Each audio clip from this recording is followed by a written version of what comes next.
Hi, sweetheart. How are you? Good, you? Okay, we're doing rainy day. Rainy City Murders, episode 13. Okay, we're still in the double digits. Well, we'll be there for a while. I know it'll be a long hike. So, we have a cold case. Okay, We are going to January 2007, okay. So that was what 13 years ago. 13 years, about, Okay, yeah.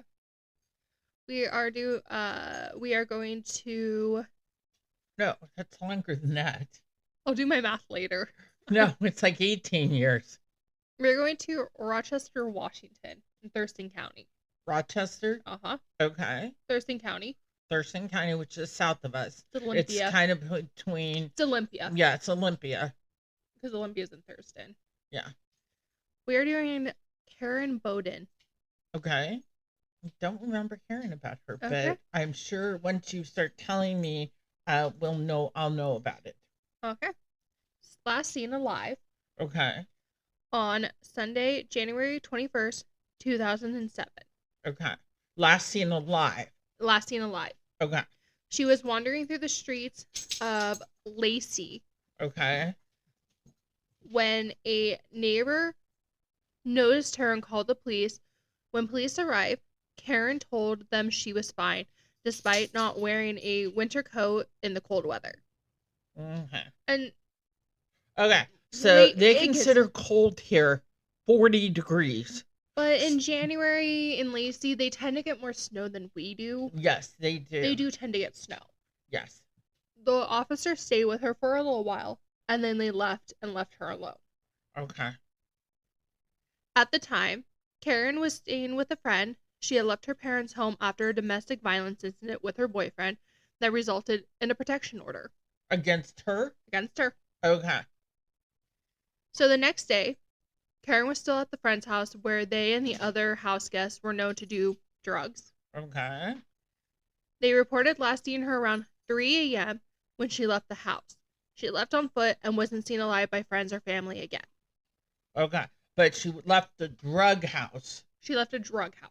Okay. Supposed drug house. Supposed drug house. You know, we don't know for sure. That's what they claim. It was a supposed drug house. On the 23rd, okay, her nude body was discovered at the entrance of a gravel pit on Little Rock Road in Rochester, which is approximately 30 miles from her home. Oh. So she didn't walk there and die? No. A witness told police that a small brown early 1980s Datsun with a lighter color camper shell was seen around 7:50 a.m. at the entrance to the gravel road. Okay. Her body was found in an unnatural position, but investigators were able to quickly determine that she was not sexually assaulted, but she was strangled. Okay. Investigators believe that the position she was left in was because the murderer, quote unquote, wanted the shock value. Okay. She was found with a ligature around her neck. Okay. They found multiple DNA profiles and sent the ligature off for testing. Okay. So, interesting enough, those have never been shared with the public. What do you mean? The DNA has never been shared? So they sent off for testing. Those results have never been shared. Okay. So law enforcement is hoping that as the technology advances, they'll be able to get more from the DNA. Okay. But as we talked about, every time they test DNA, more and more of it is lost. Yes. So they can only do it so every much. So often. Yes. Which, as we said, we've seen in numerous cases they've been able to solve. Yeah, with genealogy and new advanced technology they have. Also CODIS. You know, more people are getting added to CODIS. Mm-hmm. So, which is, if people don't know, it's U.S. database for fingerprints, and I'm not fingerprints. I'm DNA. Sorry, that's IVIS. It's for DNA. It's DNA. So most states, I know Washington, if you're convicted of a felony, you have to give your DNA when you are admitted to jail. Mm-hmm. I don't know if that's changed, but some places you just have to be arrested for a felony and they'll take your DNA, mm-hmm. which I don't think is right because they're not convicted, but I understand. Mm-hmm. So the current detective on the case has said, when you have a case that has as little evidence as this one does and has gone on as long as it has, more than one person was probably involved. Okay. So have they ever suspected the people that were in the house? I will get to that. Oh, okay. So I have a question. What are your thoughts on that? With him saying that with how long this case has gone on, he believes that more than one person was involved. Well, that we've talked about this. People get away with murder if they keep their mouth shut. So now we're looking at 2 or 3 people that kept their mouth shut this many years. Yeah. I don't think that's likely. I don't think so. But you know, they could be relatives. They could be even psychos. Then. They could be, you know, one of them holding it over the other. It could be an alpha male and a beta male. It could be. It could be anything. It could be a male and a female. Mm-hmm. Or one of them died. Yes. Or in prison. Yeah. At that point in time, if I was in prison, depending on what I was in for, I might give it up. Yes. If I was serving like a life sentence or like a one that I know I will die in prison, I might give them up. Yeah, I might give it up. But they would have my DNA because I was in prison. Yeah. That is true. It has been 18 years, so yes, 18 years. Yeah. 13. We can't add. I am tired most of my life. So, since her murder, and it still remains unsolved. Okay. Her kids have not given up on bringing who did this to justice, and they're finally getting their answers almost 2 decades after to their almost 2 decades long search. How old were her kids? They were young. Okay. I didn't know she had kids because you just talked about her enough that like her children are like they participate in like Crime Con, they go on podcasts, they do interviews. Okay. Everything in hope of someone coming forward with new information. Yes. They also have billboards in the area where you can see in the area where Karen was last seen. Her daughter Carly maintains those, hoping this will still encourage someone to come forward. Yes. So that's just a kind of fear. I have the timeline. Okay. They put together a timeline. Okay. Of her movements. Okay. So shall you want to hear it? Yeah. So we go back as far as they have it's starting on January 19th, but then they don't have what happened on the 20th, but okay. So January 19th, the evening, Karen is forced out of her home. Okay, because of a domestic at her parents' house. Okay. She had been in a crisis the weekend of her murder in January 27th in 2007. Wow. In 2007. So that Friday, Karen is forced out of her apartment she was living in with her boyfriend because of a domestic violence situation. The situation resulted in Karen being served an order of protection, so she had to find somewhere else to stay. Okay. So you cut to January 21st. That morning, Lacey police officer checks on Karen after seeing her walking on the road. After receiving a call from a passerby who reported seeing her walking alongside a road, they find her, they talk with her. She refused any type of aid, saying that she was going home to Rochester, and the officer didn't intervene. Okay. So, mind you, like I said, she was not wearing a coat. She was in crisis, and the officer chose to leave her. Oh my God. January 22nd, 3 a.m. She is hanging out with a group of people into the earliest hours of Monday morning. Okay. It's reported that Karen was staying at a friend's house over the weekend. To that end, reports detail that multiple people were visiting the house. Some people stayed over, and many at the home were involved with using drugs. Witnesses at the house report seeing Karen alive at the house around 3 a.m. Okay. This is the January 2nd, like overnight. Overnight,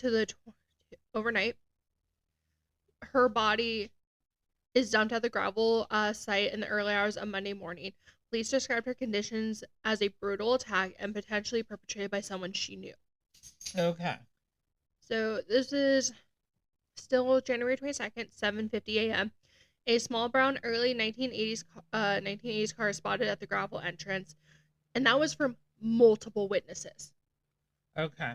Described the vehicle, and then at 8:45, a car was passing that location, called 911, originally believing that Karen's remains were a mannequin. Detectives preliminarily believed someone dumped the body there sometime after dark the night before and suspected she died not long before. Okay. At the scene, her body is discovered without clothing, posed in a prone position with the ligature still around her neck. To that end, Karen's head is propped up on a loose, discarded car seat, mimicking a pillow. Her belongings are not with her at the scene. So that's all we know? That's all we know. And they don't give us any updates, really, until October 2019. 2019? Huh? Okay, so are we going to go through who they questioned? They don't release hardly any of that. So they didn't question her boyfriend?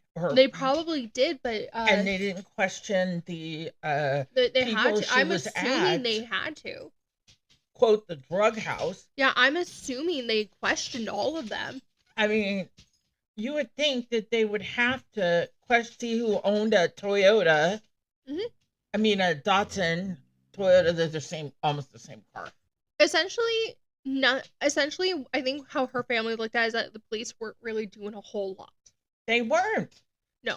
So in 2019, they sent her case to crowdsolve. Okay. So the event allowed true crime enthusiasts to look through cold case files under the supervision of experts. So essentially, the case went essentially went cold. Yeah. So they said, "Hey, well, let's try this." Okay. To see if maybe true crime enthusiasts can maybe spot something. Yes. Different. Nothing essentially came from that. It sounds like, because I have not found anything about this. Okay. So cut to December 15th, 2021. Okay. Karen's case is featured on ID's Still a Mystery, a Community Betrayal. I think we saw it. That's where we've seen it. Okay. So we watch a lot of the ID and the A&E and the, true crime. We watch a lot of this. Dateline. We watch murder mysteries. We watch Disappear. We watch a lot of this stuff. We watch a lot of what do you call them? Documentaries and things like that. So when we say something, sometimes we're going by what we've seen, but we try to always double check it with the facts, because sometimes they're given the wrong facts, or there's two views. Oh my God, like we found out with Phoenix Cove. Oh my God, with Phoenix Cove. That was just awful. That we got so many things wrong because we were going by what we read, and then we saw the documentary, and then we fact checked it again, and the police officer was there and everything. And so we got everything right, and we had to redo the whole entire episode because we didn't want to look like idiots. And I had fact checked her whole case too. Yes. So we fact checked everything. So, but if you ever see something where we're wrong, please let us know, because we will update it immediately. Mm-hmm. Okay. So we don't know if they questioned the boyfriend. We don't know if they questioned the parents. We don't know if they questioned, quote, the drug house with the people in it. We don't know any of this. Not yet. Okay. So go ahead. So the case has been featured on numerous podcasts, and most recently on, as I said, Still a Mystery. It aired back in December 15th, aired that literally December 15th, 2021. Okay. And it's still available. Yes. It's a really good episode. Yes. March 2022. They sent the DNA to the lab. It got a hit. No. Not that we're aware of. They don't share. Kind of like in the Lane Bryant shooting that got me so heated yesterday. So they're not sharing any of this? No. her daughter Carly's trying to get as much of this information out as because possible. Isn't it I understand some of the stuff they have to hold close to their vest, but isn't some of this public usually it is public records? Usually it is. Okay, so this was Washington? Mm-hmm. Wow. And that comes directly from the Facebook page for the Bodine case run by her family. That they confirmed that evidence was sent to the Washington State Crime Lab for DNA testing. You gotta understand, I built this case off of Wikipedia, the documentary, Reddit, Fox, not Fox, King 5, Como, and this Facebook page. I built this whole case. This is the whole case. Wow. I'm just saying, wow. Not until May 19th, 2023, they renewed the investigation effort. Because I think Carly, her daughter, was putting so much pressure on them. Yes. Which I would be too. I would be too. I mean, if somebody murdered one of my children or my husband, I would be all over. Yesterday or the day before, like, we're filming this on, like, a Friday, November 7th. But, like, 2 days ago, yesterday or the day before, we literally just had a cold case break. Yes. A 31-year-old cold case break of a 14-year-old who was murdered. They arrested somebody. Yes. We're seeing it happen. But I don't understand, like, they're paying attention to certain cases, but not others. Yes. Was she black? No. She's white. Because, and I'm not being racist, is that we have found, like we did with Phoenix, that they're paying more attention to the white cases and not the African American or the indigenous women or the non-white cases don't seem to be getting the same kind of attention that these ones are getting. But it sounds like this is getting nothing. No, it's literally I hate when cases become the only reason that they're getting effort is because the family is harassing them. Yes. I good for them. Why is there Wi-Fi? As part of the renewed efforts on the investigation, yeah. Thurston County Sheriff's Office is seeking information. They have a new detective working on the case, which is Detective Blankenship. Probably. And Sheriff Derek Sanders. They're asking anyone who knows anything to come forward. Yes. Which I don't know, especially if they were drug users. Yeah. But we don't know for sure. That is literally the timeline. So the timeline of events suggests it's unlikely only one person knows exactly what happened. That's what they're assuming. Since law enforcement knows she was with a group of people right before she was killed, Detective Hamilton, the original detective, feels that it was done by someone she knew, but the motive has never been clear. They didn't sexually assault her. No. So this could literally, if she hypothetically was doing drugs, could be a drug deal gone bad. Or she could, yeah, but they would have known if she overdosed. And they just wanted to get rid of the body. She was strangled. So at the time of her murder, detectives had a lengthy list of suspects because she was with a rough crowd that night. The original detective knows that they are close, that they just need the right piece of information to make the arrest. So I think they're assuming there was someone in that group. Yeah, so they must have a suspect. They're just waiting for suspects. They're just waiting for something to make it click. Yeah. But they had DNA and... Yeah. So one thing that it is asked, because this is what her daughter has asked whenever she goes on any interviews. Yeah. Saying that if you know who was involved or any other information in Karen's murder, you can remain completely anonymous. Yes.